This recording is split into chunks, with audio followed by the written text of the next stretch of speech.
Assalamualaikum warahmatullahi wabarakatuh. Anak-anakku sekalian, tentunya kalian sebagai pelajar ingin sukses dalam menempuh pendidikan.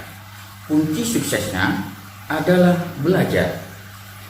Oleh karena itu, dalam kegiatan pembelajaran ini akan kusampaikan bagaimana cara belajar yang efektif dan efisien. Ayo tonton video ini sampai tuntas. Anakku sekalian, pada materi kali ini yang akan kusampaikan bagaimana sih cara belajar yang efektif dan efisien itu.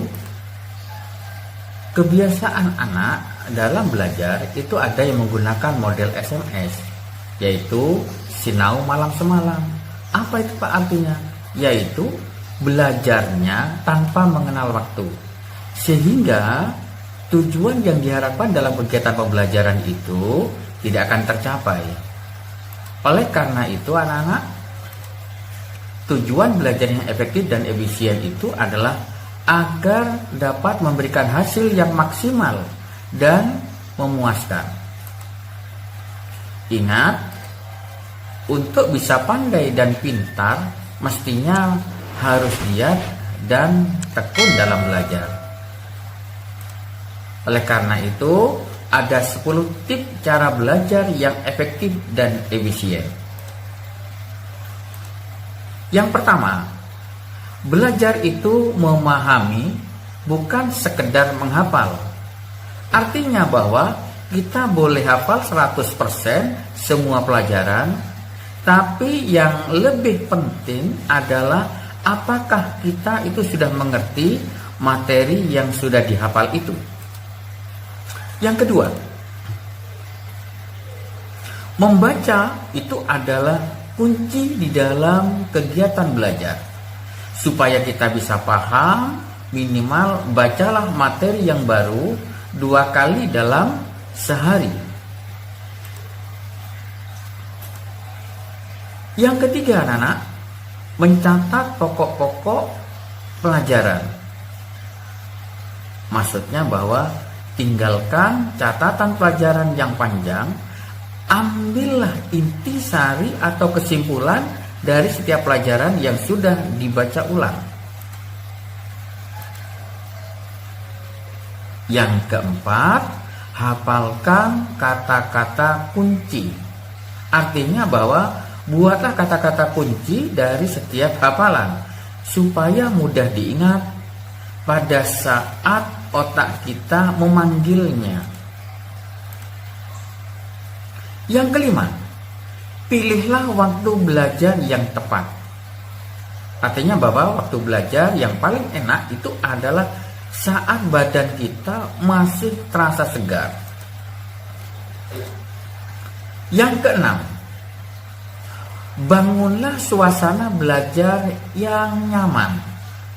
Artinya bahwa kalau kita itu sedang bosan di kamar, ya bisa belajar di teras. Atau kalau misalnya berada di sekolah, itu berada di ruang perpustakaan.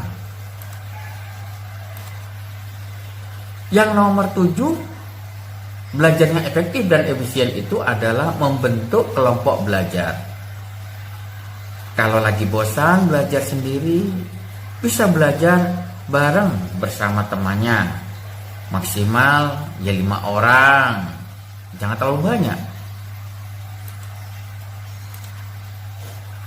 Dan nomor 8 adalah berlatih sendiri kemampuan kita. Artinya bahwa tanpa perlu menunggu instruksi dari guru, coba kita menjawab semua pertanyaan tersebut dan periksa kemampuan kita. Kalau kita tidak mampu, baru kita nanti bertanya kepada guru atau kepada orang lain yang bisa untuk menjawabnya. Yang nomor 9, kembangkan materi yang sudah dipelajari. Buatlah beberapa pertanyaan yang belum disertakan dalam soal latihan.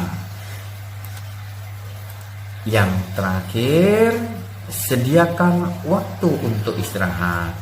Belajar boleh kencang, tapi jangan lupa untuk istirahat. Anakku sekalian, bagaimana menciptakan belajar yang menyenangkan itu? Nomor 1, atur ruangan belajar. Kalau perlu, dengarkan musik. Yang ketiga, jadilah seorang detektif. Yang keempat, ubah metode belajarnya. Yang kelima adalah ciptakan suasana yang kondusif. Saya kira itu pembelajaran dari saya tentang bagaimana cara belajar yang efektif. Mudah-mudahan bermanfaat buat kalian sehingga pada waktu belajarnya itu akan diperoleh hasil yang maksimal. Terima kasih, saya akhiri. Wassalamualaikum warahmatullahi wabarakatuh.